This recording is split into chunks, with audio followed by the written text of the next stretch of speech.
আন্তর্জাতিক সাম্রাজ্যবাদী আধিপত্যবাদীরা যেভাবে চক্রান্ত করে সেই চক্রান্ত এখনো থেমে নেই। ভারতে অসুরের মূর্তি বানানো হয়েছে ডক্টর ইউনূসের চেহারা দিয়ে, তার মুখমণ্ডল দিয়ে, এবং আরো বিশ্বের দু একজন। তো এগুলো তো অত্যন্ত নিম্ন রুচির পরিচয়। এটা তো একেবারেই একটা অপসংস্কৃতির পরিচয়।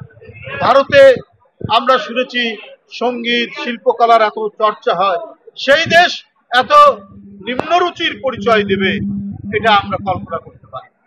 আজকে বাংলাদেশে সাম্প্রদায়িক সংঘাত তৈরি করার জন্য নানাবিধ প্রক্রিয়া চলেছে, কিন্তু এদেশের জনগণ, এদেশের মানুষ, এদেশের দর্শকপ্রেমিক মানুষ, এদেশের হিন্দু মুসলমান জনগোষ্ঠী সবাই টের পেয়েছে কোথা থেকে কি হচ্ছে।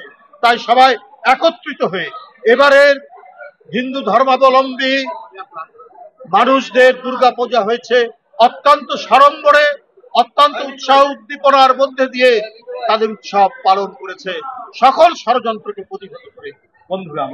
বন্ধুরা আমার, কেউ যদি নিজের দেশে আজকে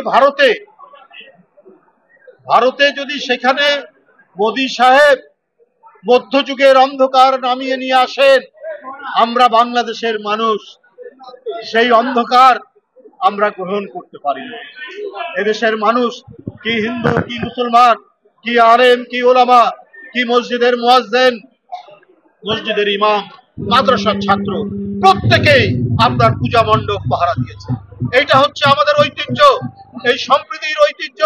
আমাদের দীর্ঘদিনের আমাদের নেতা দেশনায়ক তারেক রহমান তিনি সুস্পষ্ট ভাবে বলেছেন, আমরা দীর্ঘদিন সম্প্রীতির বন্ধনে আবদ্ধ, তাই আমাদের মধ্যে কেউ কোনো বিভাজন তৈরি করতে পারবে না।